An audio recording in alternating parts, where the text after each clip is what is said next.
Hi friends, ಇವಾಗ ನಾವು ಬಿರಿಯಾನಿ ಮಾಡೋದು ನೋಡೋಣ. ಮೊದಲನೇದಾಗಿ ಪಾತ್ರೆ ಇಟ್ಟು ಎಣ್ಣೆ ಹಾಕಿ ಅದರಲ್ಲಿ ಬಿರಿಯಾನಿ ಮಸಾಲೆ ಗೊತ್ತಲ್ಲ ಎಲ್ಲರಿಗೂ.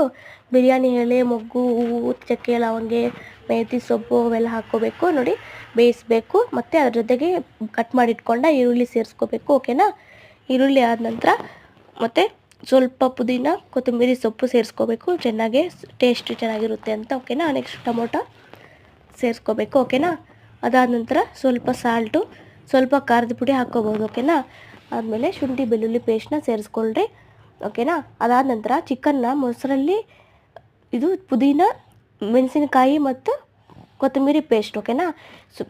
ಚಿಕನನ್ನು ನಾವು ಮೊದಲನೇ ಚಿಕನ್ಗೆ ಸ್ವಲ್ಪ ಮೊಸರು, ಬಿರಿಯಾನಿ ಪೌಡ್ರು ಎಲ್ಲ ಸೇರಿಸಿ ನೆನೆಸಿಟ್ಕೊಂಡ್ರೆ ರುಚಿ ಅಂಟುತ್ತೆ. ಓಕೆನಾ?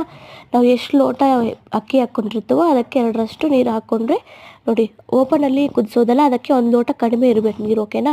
ನೋಡಿ, ರೆಡಿ ಆಯಿತು ರುಚಿಯಾದ ಬಿರಿಯಾನಿ.